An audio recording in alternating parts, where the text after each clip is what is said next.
Well, I hope you enjoyed the break from hearing my voice for a week.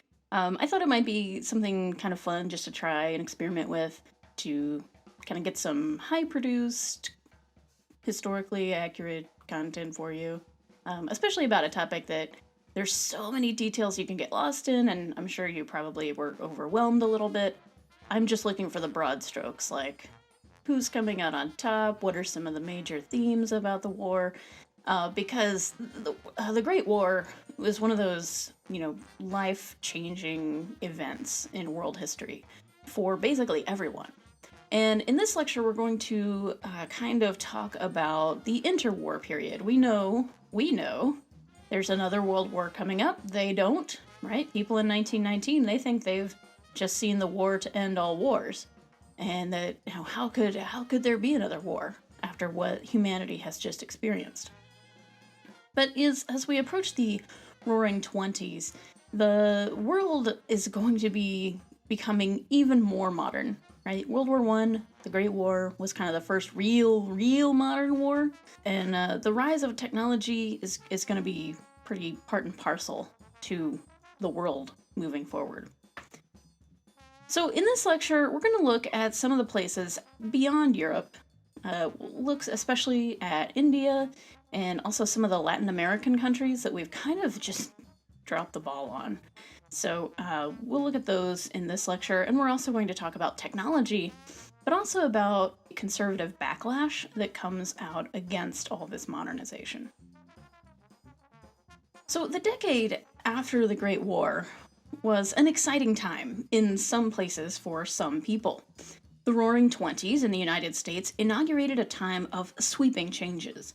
For the first time, more people lived in the cities than in rural areas. New York and Chicago dominated the popular culture, but Cincinnati, Omaha, Pittsburgh, Philadelphia, San Francisco, and Los Angeles were attracting more and more people. Thousands of Southerners, black and white, made their way north for greater opportunities. African Americans found the northern cities to be generally safer on a day-to-day basis, but still faced rampant racial discrimination. De facto segregation and racially restrictive housing covenants created black enclaves in nearly every city. Compton, Oakland, Harlem. Harlem, in New York, was the epicenter for a new wave of black music, artwork, poetry, and literature called the Harlem Renaissance. Author Rudolph Fisher described in a short story that, quote, "In Harlem, black was white. You had rights that could not be denied to you. You had privileges protected by law, and you had money. Everybody had money. The land of plenty was more than that now. It was also the city of refuge." End quote. Jazz, a purely American art form, emerged from New Orleans and up to the nightclubs of Harlem, where the wealthy, fashionable whites in New York mingled with black bodies in ways that would make many an eyebrow raise in that time. Jazz was the soundtrack to 1920s America, and automobiles were the transportation of 1920s America. Now that more people could afford cars thanks to labor unions fighting for a higher wage in Henry Ford's factories, growing cities planned and designed their territory based on the automobile traffic, spurring the first waves of urban sprawl and leading to the first highways and suburbs. Women in America protested during the war outside the gates of the White House, and ultimately, after arrests, beatings, and being force-fed by the prison guards at the Occoquan Workhouse, President Wilson pushed his weight behind the cause of suffrage. On August 26, 1920, Tennessee became the 36th state to ratify the amendment by just one vote, making it part of the Constitution. Women's suffrage was just one reform campaign women participated in. Jane Addams founded a settlement house to assist the poor in Chicago. Women fought against child labor and for the protection of women workers. The new woman of the 1920s was not afraid to do the Lindy Hop, wore shorter skirts, cut her hair shorter, and began to take control of her reproduction. Among the most controversial reforms of the early 20th century was the campaign for contraception, led by Margaret Sanger. Her campaign brought her into conflict with many authorities who equated birth control with pornography. Finally, in 1923, she could found a birth control clinic in New York.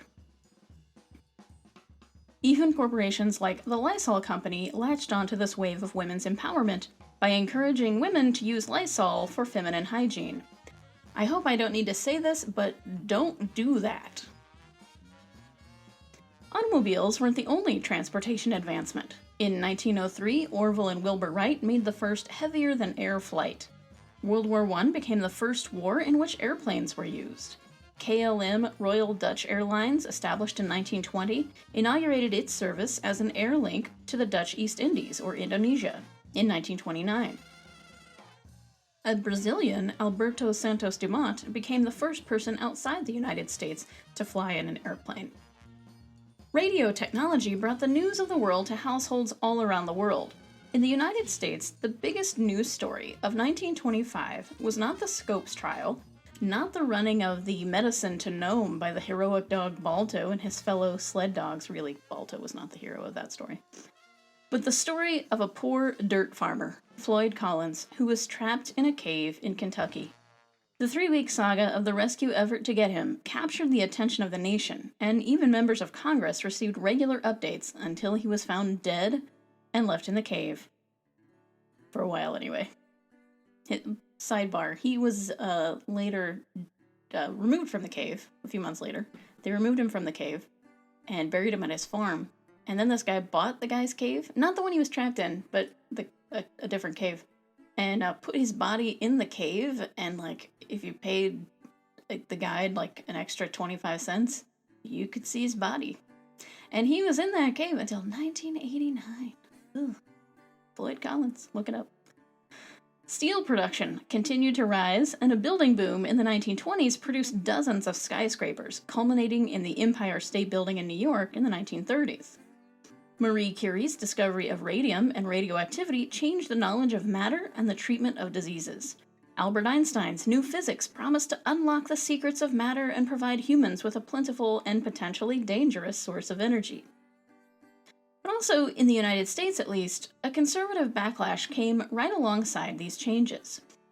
Most notably, in 1924, the United States passed an extreme limit to immigration from people from Southern and Eastern Europe. The quota system placed on immigrants from places like Italy, Greece, Romania, and Russia was based on numbers from the 19th century, before most people were even coming to America from those countries. These quotas would continue through World War II. Ships full of Jewish refugees from Europe arrived to the United States and were forced to turn back. Thousands of people who could have been saved from the concentration camps were denied entry into the United States on the basis of a nativist ideal of a white Anglo-Saxon Protestant as the only, quote, true Americans. The Ku Klux Klan experienced a resurgence in America in the 1920s, including not only men, but women and children in the North, South, Midwest, and West. More than the terrorist organization from in the post-Civil War era, the Klan was a political organization.